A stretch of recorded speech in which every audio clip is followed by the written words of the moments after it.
Good evening mga kababayan. Ako ay pauwi na. Samahan nyo ako sa aking pag-uwi. Ay naglalakad. Naglalakad pa ako ng 20 minutes. Pauwi, pagbaba galing sa bus. So, mas gusto ko po yung lalakad pa bago makarating ng bahay. Kasi pagdating ng bahay ay hihiga na. So, kung nakapaglakad ka, di at least natunaw yung kinain mo. So, light na yung pagtulog mo. And palagi pa ako naglalakad kasi ang ganda ng tanawin, ang ganda ng paligid. Nakaka-relax. So, mas gusto ko pa kasi yung nakikita yung creation ni Lord, yung mga nature, yon. Mas gusto ko yon. Gusto ko yung pag nagbabiyahe ako, nag-travel ako, mas gusto ko yung nakikita ko yung kapaligiran. Ayan. Kahit po sa bus or papipiliin ako MTR or sa bus, mas gusto ko yung sa bus kaysa sa MTR. Kasi po ay pag sa MTR kasi hindi mo masyado makikita sa labas kasi harapan yung upo. So masakit naman sa leeg kung lilingon ka sa bintana para makita yung labas. Makikita mo naman yung labas, kaya lang syempre hindi malinaw kasi limited yung bintana ng train, and mostly yung train dumadaan sa ilalim, underground, so madalas madilim, wala makakita ang labas. So makikita ka na lang yung station tapos ang kabababa. So pagbaba mo, ano mo na lang nakikita yung kagandahan ng lugar. So ako po pag nagbiyahe dito, mas gusto ko na sa bus. Yan. Kasi nakikita ko yung ganda ng paligid. Mas gusto ko na upo sa unahan kasi nakikita ko yung ganda.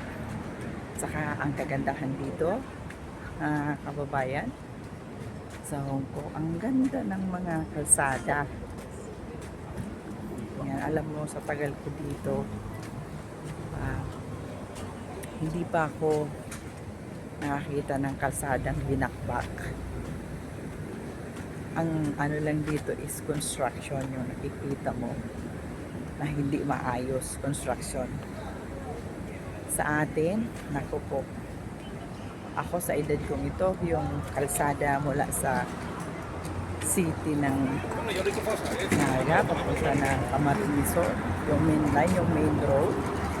Ako, tumanda na ako, palagi may sira, hindi mabuo-buo. Yun lang ipinapakita yung mga kurakot na official. Hindi mabubuo yung kalsada. Yun na lumalabas yung kanilang mga ginagawang pagnanakaw ngayon. Siguro dito sa Hong Kong, pero din siguro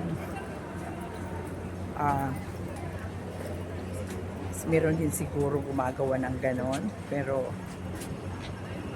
maganda kasi yung quality ng paggawa dito.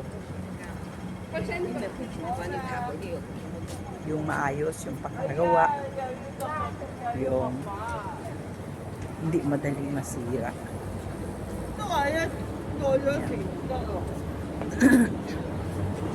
Ang kagandahan dito. Sana makikita nyo yung dinadaanan ko.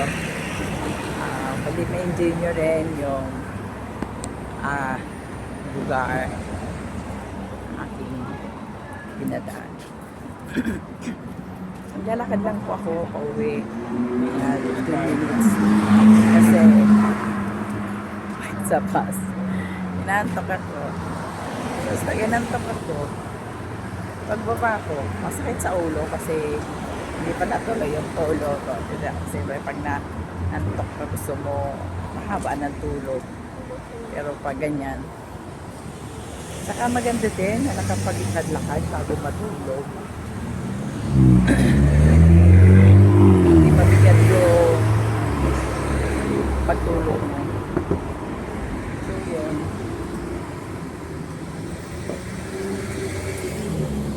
Yan yung aking ginagawa. And palagi po akong ito pag-araw ng day off, nasa church lang po ako. And yun, hapon doon lang po nagstay. Ayoko po magstay sa labas kasi mainit kung summer, malamig kung winter, and mahirap pag naiihi ka, bibihis ka pag nasa park ka. Yung iba kasi madalas nasa labas lang, yung iba ang hirap siguro, sabi ko, ng kalagayan nila. marami nasa labas na naka-stay na mga OFW. Sila minsan na pag lumabas ako, sama ko kayo mga kaibigan, pakita ko sa inyo kung ano yung tsura or ano yung kadalasang usual na ginagawa ng mga OFW dito sa Hong Kong during day off. Usually nandun sila sa Central. Ang church po kasi namin ay nasa Salay Chico lang. So from here sa lugar ko to Central, almost 1 hour po yung travel. Yung church ko po is halfway lang, 30 minutes yung distance ng travel from here sa location ko sa Yunlong. So halfway lang yung church ko. So malayo-layo pa yung Central. Sa Hong Kong Island po yun. So sometimes lakad tayo papunta doon.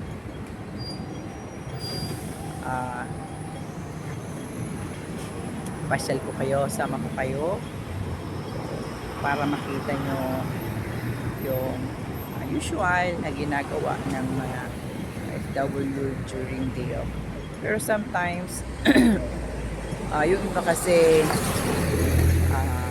ang off nila is international. Pag sinabing international, ano po sila, sa loob ng Lunes hanggang Friday. Yun yung sinasabing international. Yung iba Sabado, yung iba is Linggo. Ako po, Sabado yung off ko. Mas pinili ko yung Sabado kasi pag Sunday, yun po usual yung day off. Marami yung tao sa paligid, so mahirap matao sa labas. Magulo. Then dito, pag nakapasyal po ako ng Central, makita ko po sa inyo kasi marami din mangluloko ng kapwa Pilipino doon. Kasi sa dami ng tao doon, hindi sila nagdadalawang isip. Nalukuhin pa yung kapwa. Ayan, hintay po tayo, mag-cross po tayo kasi so waiting tayo ng stoplights ng green light.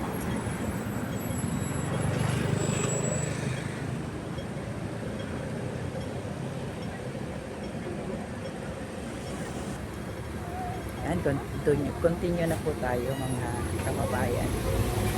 So, tingnan niyo po yung lugar. Maliwanag siya. Maliwanag siya paggabi. So, hindi po siya nakakatakot man lahat. Hello, sir. How are you? I'm fine. Nakasalubong ko yung office mate ng amo ko. Si sir sa siyang Indiano. Nakilala ako.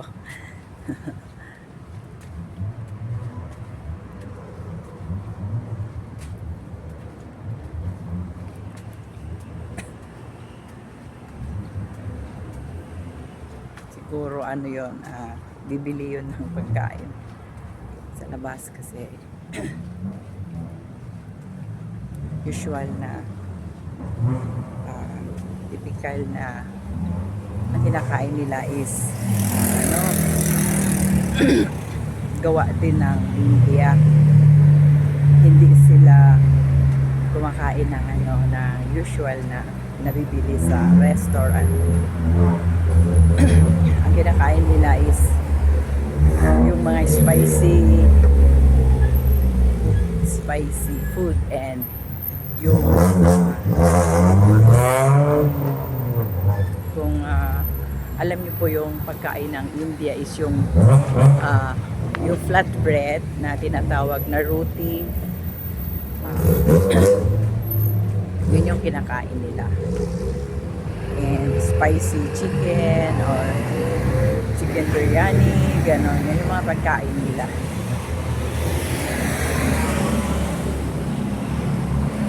Yan, medyo madilim dito pero madilim lang ang outcome sa camera pero maliwanag po sa actual.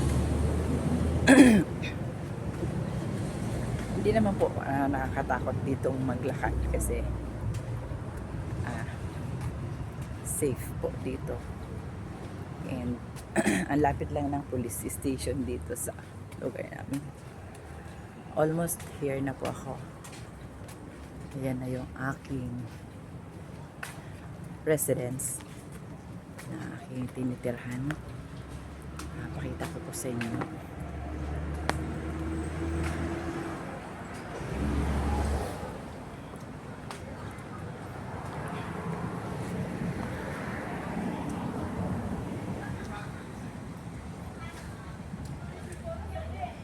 Saglit po. Ayan. Ayan pong building na yan. Kung makikita nyo.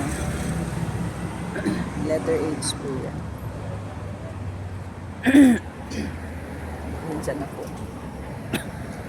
Ang katinang lalamunan ko. Pasensya na mga kababayan. Ayan. Sama ko po kayo sa aking mga lakad. Makikita nyo. Usual. Buhay OFW. Ayan. And mag-cross na naman po tayo. And after another crossing, it's my gate.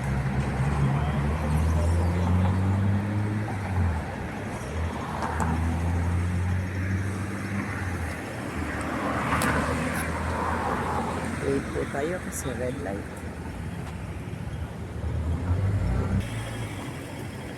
Malapit na po ako mga kababayan. Ako po ay papasok na sa main gate.